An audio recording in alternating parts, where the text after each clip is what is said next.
Happy June 1st, everybody. I am so excited that you all decided to join me today. I'm gonna give like a couple seconds to give everybody a chance to filter in, but I am ready to get this started and start tackling our spaces together for the next 30 days. We're gonna take 10 minutes each day and we're gonna talk about spaces throughout our house. And I have a couple ideas up my sleeve, but I was super excited that when I put this out there that other people had some areas they wanted me to talk about too. So I welcome that as well. And in case you don't know me, if this is your first time here, I'm Brooke Cribs and I have the website called Crib Style, which is an organization and DIY website where I help you tackle the chaos of life, one organizing and DIY project at a time. And so basically the last few months, my sights have been set on just DIY because I had a big office revision that we just did. And then if you were following along or you've been with me for a while, you'll know that I just completed the Jeffrey Court One Room Challenge, which was so much fun and so exciting. But all of those things took my attention away from doing organizing, because if you've ever done a major project or a major home renovation, you know that it takes a lot of time, a lot of energy, and you end up making a bigger mess than you anticipated, because it always gets worse before it gets better. So if you could, when you get into the room or you get into the chat, just let me know, send a thumbs up, let me know you're here, and let me know that comments are working. That's the other thing, is I wanna make sure that comments are working.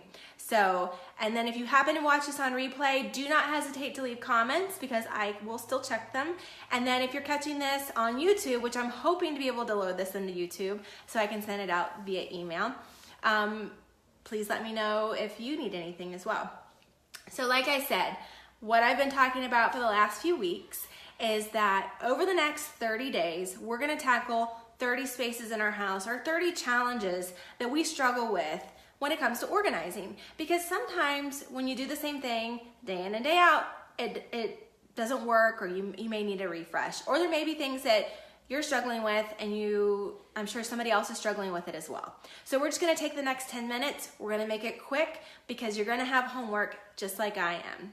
So one of the last things that I tell people that they need to work on when they're doing organizing, whenever they tackle a space, are mementos, souvenirs, photographs, because what ends up happening is you go through them and then you start going down memory lane and then you never really finish the project. But what happens if the photos are the things you never get to because you've been focusing on everything else? So that's where I'm at in my own personal life, because there was a day where I used to scrapbook everything. Before I had kids, every single year when I was in college, on up until the year that I had my firstborn, I scrapbooked every single year. And if you've ever done scrapbooking, you know how time consuming it can be. But it is an option as far as what you can do with your photos. And so this is like our wedding album. So as you can see, there's pictures and stickers and, you know, I would write things. And so this is how I did photos, and it worked perfect before I had kids. And I just didn't have the time to devote to do scrapbooks anymore. And I tried, I really did. So case in point, here's Kennedy's baby book. I wrote her a letter, you know, took pictures of when I was pregnant and ultrasounds, and just, I had her, and family, and oh, now there's nothing. And then we had Kelsey.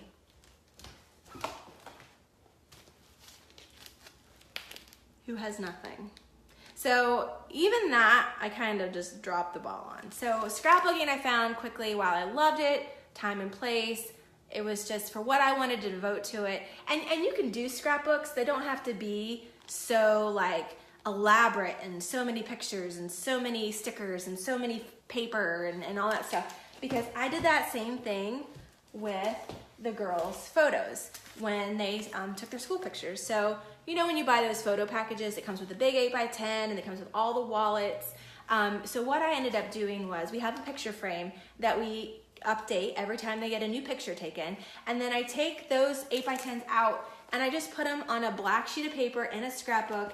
I write how old they were, the year they were, how old they were, where they were in school, and then their teachers, what school they went to. So each girl actually has this. This is something that I kept up with, and it's super easy to do. It's not elaborate. It's not like my old scrapbooks, but it's a way to keep all those photos available. And I'll prove to you that both girls have one, because here's Kelsey's. And again, from the time we were pregnant, those big 8x10s, and we go year by year. It's super easy. I just pop out of the frame, a little scrapbook adhesive. You need to make sure it's acid-free so it doesn't damage the photos. And then I write on there with an acid-free marker and good to go. So it doesn't have to take much time to do a scrapbook, but like I said, scrapbooks for me it's just not something that I can keep up with. So there are other options out there as far as what you can do with photographs. If you have Instagram, there's a company called Scrapbooks, and you can sign up for a subscription and they will automatically pull up in order all your Instagram photos, and it can come in a cute little book like this. And I think you can go in and customize it. And they have other things you can do. You don't have to do books. You can do like just photos. I've gotten the photos. They're just the squares, just like you would take pictures.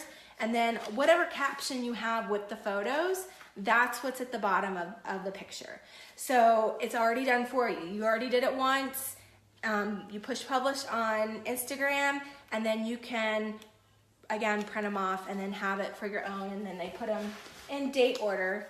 So that's an option for Instagram. I know that there's a company through Facebook where you can publish a book, and it has all your posts, all of your pictures, all that stuff that you want to have. That would be especially good if you have a page, like my friend Marie, her son Nick had a brain tumor. He's actually graduating from high school today. Yay, Nick. And she created a page specifically for people who wanted to follow his journey through the brain surgery and his recovery. And then since then, he's created a foundation. So pages like that, where it's specific, something you want to remember the journey for, you could essentially just print off a book to have that has all the posts, all the comments, and they advertise periodically through Facebook. And I've had a couple people say they did it and it was actually pretty cool. So there's that. The other company that I use that I love, that I've used for years, even before I had kids, is through Shutterfly. Shutterfly's my favorite. I've tried to use other like Snapfish and a couple other ones, but I just didn't like it as much. And I like the fact that I can keep photos in their site. But from there, you can, if you have the app on your phone, hi mom, you can print off pictures for free, unlimited, through the app. The only problem I found with that was I can't see the clarity of the photos, and so they didn't come out as good as I liked from the computer. But you can do that to print off pictures so that you can have them if you want to do it that way, or you can also create photo books. So this is great if you go on vacation, come home real quick, pop them into Shutterfly, and then it'll automatically create the book for you, or you can do it yourself. You could do this for anything, really, and the sizes vary. You can do smaller. This is like a medium size, and then there's a bigger book if you want. These are great. Once you make it, then you can just print off as many as you want, and you can also send them to other people from your Shutterfly account. So, which is great for Christmas time. I did that once with, I made a photo book of the girls for the year and sent it to my mom who lives in Ohio, and sent it to my mother-in-law who lives in California. So I made it once and then sent it off to its respective places. Super easy gift idea. And there's other things you can do like photo cases and mouse pads and all kinds of stuff. So just go in there. But photos for me has always been a real big struggle now that I stopped doing scrapbooks because I just don't have the time. But the big thing is just photo storage. So there's a couple different options. It doesn't have to be pretty. Like for example, right now I have everything organized and they're in shoe boxes. It's not put in a binder or a photo album right now. It will be, but right now, all my photos that we have are in a shoebox. My New Year's resolution was to go through and do a year a month.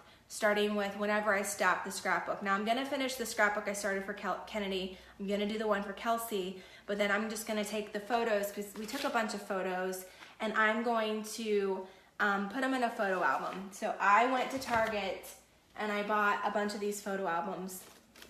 And so I got 6, so each girl can have 3, because my thing is, I'm an only child, so all the photos are gonna be handed down just to me, but I've got 2 girls who deserve to have photos of their own, so when they leave the house, they have photos to look back on. So when you do a photo album, if you're gonna do a photo album, it's really, really important that you write down who is in the photos, because long after I'm gone, if it's not written down on the back of the photo or on the photo book, especially the back of the photo would be good, especially if they put it in a different book, like if the book falls apart, just so they know who those people are, because it's part of their history if you think about it.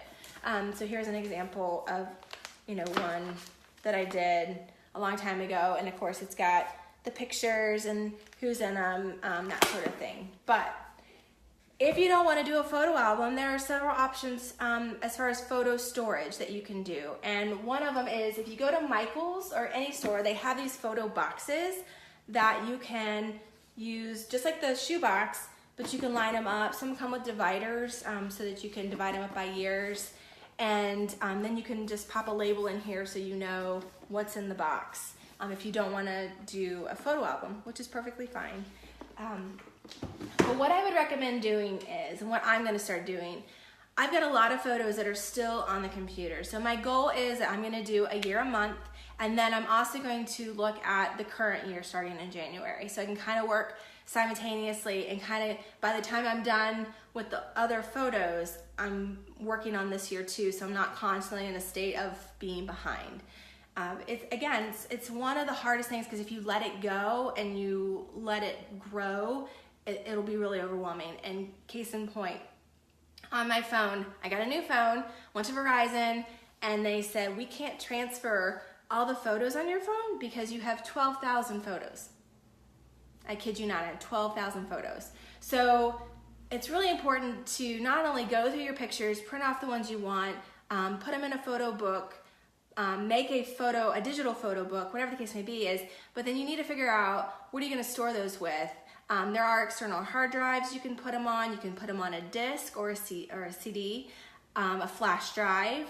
But then, what happens down the road when, say for example, all those years that you collected and saved the slides or those little canisters that your photos used to come in, then what do you do? Well, there are different online services where you can send in like your VHS tapes, you can send in flash drives, you can send in basically anything that's outdated, and they will convert it over to a DVD for you. So that even those mini discs that used to be a big thing, so the mini discs you can get made into a DVD. So there's several different options as far as what you can do with the photos. The big thing is staying on top of it. So make the photo album books, make the digital scrapbooks, just have them in a box, but have them organized. And right now with the summertime, people really aren't doing a lot of big projects. They're mostly just hanging out as a family. It'll give you a chance, if you sit with your family, you can go through those memories and talk about different things and different people and label them, and it'll give you a chance to bond with your family and give you a chance to reminisce about the times that were in the past. And so if there's anything else that anybody has to contribute, please let me know. These are just a few ideas that I had. If there is any other topic that you want to cover, please let me know. I've had a couple people reach out. The photography one was one that came up a bunch, so I thought, why not? We typically don't get to this topic very often because it's one of the areas that, unless you have a lot of the other things organized, I don't recommend, because it takes up a lot of time. Because like I said, you do get caught up in the memories and walking down memory lane, and you don't want to hold up you're moving on to something else to organize. So I'm already 4 minutes past our 10-minute time, but I am so glad that you guys stopped by, and I got to go to a pool party. That's why I'm dressed like this. I'm so happy that you guys are interested, and we're going to tackle these spaces together, and I have no problem showing you what I have, because Lord knows I got a lot of stuff that still needs to be organized. So I hope everyone has an amazing day. I look forward to hearing from all of you, and if you haven't signed up on the Crib Style website to join in the challenge, please do, because periodically throughout the challenge, my plan is to have some stuff that's only exclusive to the email list. So it's really important that not only are you here for the live videos, but you're a part of the email list so that you don't miss out on any of the other tasty tidbits that will be out there. So I hope everyone has an amazing day. I will talk to you soon. Bye!